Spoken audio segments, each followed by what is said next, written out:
Следовательно, любимые события.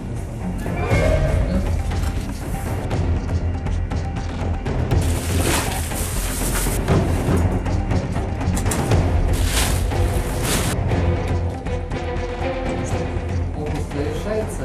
У нас есть станция суда на Боровсковская, где пока не закончили.